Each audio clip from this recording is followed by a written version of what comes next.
बिस्मिल्लाहिर्रहमानिर्रहीम अस्सलामु अलैकुम रहमतुल्लाह। नवाज शरीफ ने एस्टैब्लिशमेंट के साथ जो पंगा ले लिया है, लेकिन नवाज शरीफ की तो पुरानी आदत है।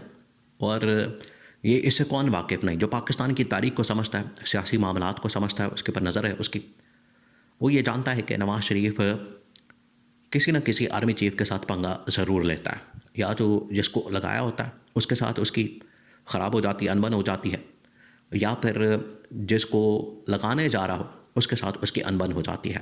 और ये पिछले तकरीबन को 50 साल की तारीख बताती है जो नवाज शरीफ की हिस्ट्री है, जिस तरीके से वो इक़्तिदार के अंदर आता है। और तभी एक तो इस्टेब्लिशमेंट के कंधों पर चढ़कर और फिर इस्टेब्लिशमेंट के ऊपर ही हमलावर हो जाता है और अपनी शराइत और डिमांड्स को मनवाना वो फिर बढ़ती चली जाती है। देखिए, ये इंसान की फितरत है। अब हुआ क्या, अब सीन क्या हुआ है, क्योंकि अब नवाज शरीफ के पास भी ऑप्शन बड़े कम होते जा रहे हैं और इधर इस्टेब्लिशमेंट के पास भी ऑप्शन बड़े कम होते जा रहे हैं। और दोनों के पास जो रास्ता बचेगा, दोनों के पास, ये आप ज़रा इमेजिन करें कि ये दोनों अब खुद फंस गए हैं। एक दूसरे के आमने सामने आने की वजह से दोनों फंस गए। दोनों इस सिचुएशन के अंदर आ गए हैं कि अब इनके पास ऑप्शन भी बड़े कम है, रास्ता भी कोई नहीं, बंद गली के अंदर आ गए हैं। और वाहिद जो अब रास्ता निकलेगा वो अटियाला जेल से निकलेगा। वो इमरान खान के पास, इमरान खान की सूरत में निकलेगा। वो कैसे, आपने इसको पूरे मामले को समझना है, इसकी बैकग्राउंड को, पूरे मामले को, और कैसे ये रास्ता फिर इमरान खान से अटियाला जेल से निकलेगा।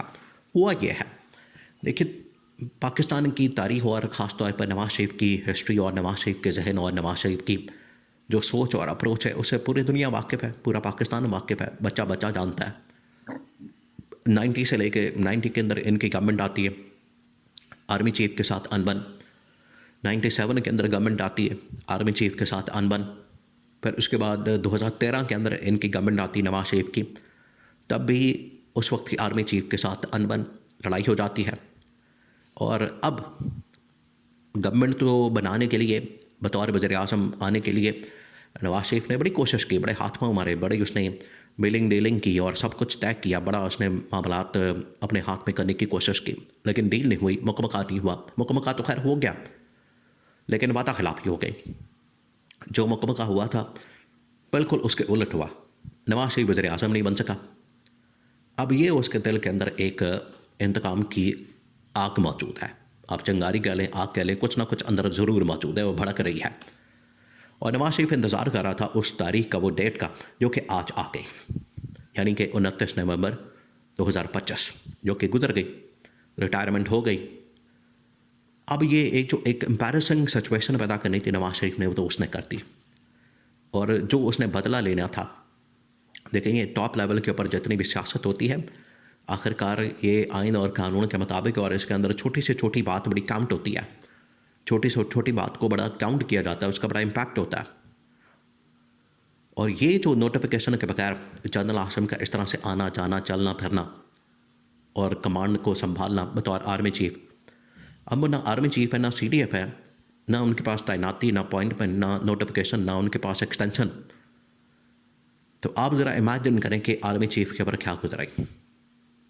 अब आर्मी चीफ, आपको पता है, उन्होंने जो डंडा दिया, उन्होंने जिस तरीके से ये सारा काम करवाया, वो तो अपना नोटिफिकेशन लेकर रहेंगे।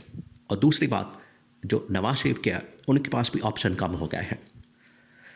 देखिए, एक आपने बात जहन में रखनी है, नवाज शरीफ को किस बात के ऊपर गुस्सा है। नवाज शरीफ को इस बात के ऊपर गुस्सा है कि मुझे वज़ीर-ए-आज़म ने बनाया क्या, बल्कि उल्टा, मेरी जो दोनों सीटें हैं जहाँ से मुझे खड़ा किया गया, जहाँ मैं लड़ा, दोनों सीटें इन्होंने पकड़ के तो फड़का दी, उड़ा दी। मंशेरा के इलेक्शन, आप उसको जहन में रखें, आप ज़रा इमेजिन करें, 2024 के अंदर मंशेरा के हल्के के अंदर इंतखाब होता है, नवाज शरीफ फारग हो जाता है, उड़ जाता है, हार जाता है। आज ठीक 1.5-2 साल बाद, ये जब 2-4 दिन पहले 23 नवंबर को ज़िमनी इंतखाब हुआ पाकिस्तान के मुख्तलिफ हल्कों में, उसमें एक मंशेरा का इलेक्शन भी शामिल था, जहाँ से उमर अयूब खान बतौर PTI के मेंबर और बाद में ये अपोजिशन लीडर बने, उनको डिस्क्वालीफाई किया गया, डिसक्रेडिट किया गया।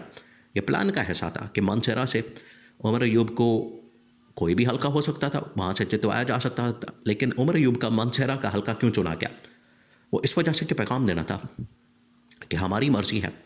आज वहाँ से नून लीग के उम्मीदवार को जितवा दिया, तो 2024 के अंदर भी जितवाया जा सकता था नवाज शरीफ को, बजाय इसके कि एक हल्के से जितवा के, एक पे हरवा के, जलील करवा के, और जो इधर लाहौर वाला हल्का जहाँ से नवाज शरीफ को इलेक्शन जितवाया गया वो भी डामाडोल किस्म का, डॉक्टर यास्मीन राशिद ने जेल से बैठ के लीड हासिल की और बाद में रात के वक्त फॉर्म 47 बना के जाली किस्म के वो तमाम रिकॉर्ड सबूत, और फिर उसके बाद जहाँ पर फॉर्म 47 बनाए गए प्रिंटिंग प्रेस उनकी वीडियोस वहाँ पर उनका भी सारा का सारा पोस्टमार्टम किया गया। यानी नवाज शरीफ को रच के जलील किया गया और उसे उसकी औकात याद कराई गई कि तुम तो इलेक्शन नहीं जीत सकते हमारे इस्टेब्लिशमेंट की सपोर्ट के बगैर, तो वज़ीर आज़म कैसे बन सकते हो।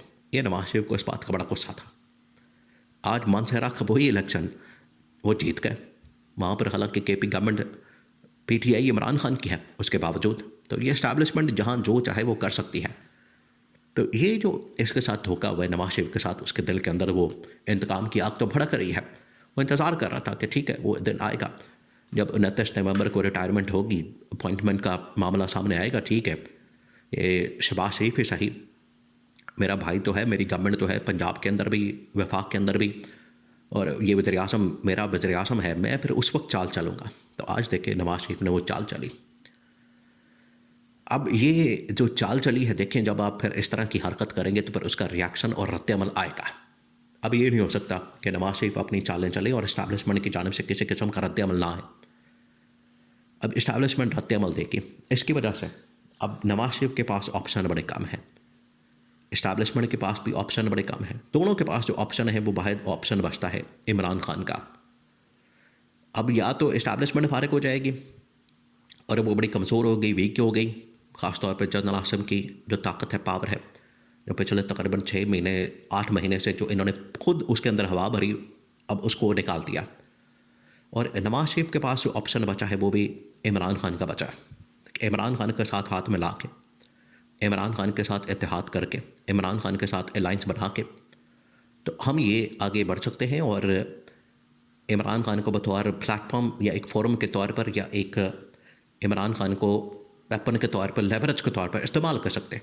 इस्टेब्लिशमेंट के पास भी वही ऑप्शन है, क्योंकि दोनों जब क्राइसिस होती है, बुरी सिचुएशन होती है, एक दूसरे को डराते हैं। हालात अच्छे हो तो फिर भी वहाँ इमरान खान को ही इस्तेमाल करते हैं। तो ये अब इमरान खान ही अब सेंटर इस वक्त बन गया। रास्ता जो है वो अब निकलेगा इमरान खान के साथ मिल के। नवाज शरीफ को पहले भी मशवरा दिया गया था कि आप इमरान खान से मिल लें, रेलेवेंट हो जाएंगे। वो उसने ऑप्शन रखी हुई है दिमाग के अंदर। जैसे इसने ये दिमाग के अंदर बैठा के रखा हुआ था कि मैं हमला करूंगा, चंद दिन पहले उसने प्रेस कॉन्फ्रेंस की और अब उसने बाकायदा तौर पर नोटिफिकेशन रोकने का पूरा मंसूबा खोल के रख दिया। तो अब दोनों के पास ऑप्शन मौजूद है, वो है इमरान खान का रास्ता। इमरान खान अटियाला जेल से निकलेगा, क्योंकि दोनों ने जो अपने अपने कार्ड इस्तेमाल करने थे कर लिए। इस्टेब्लिशमेंट ने भी कर लिए और नवाज शरीफ ने भी कर लिया।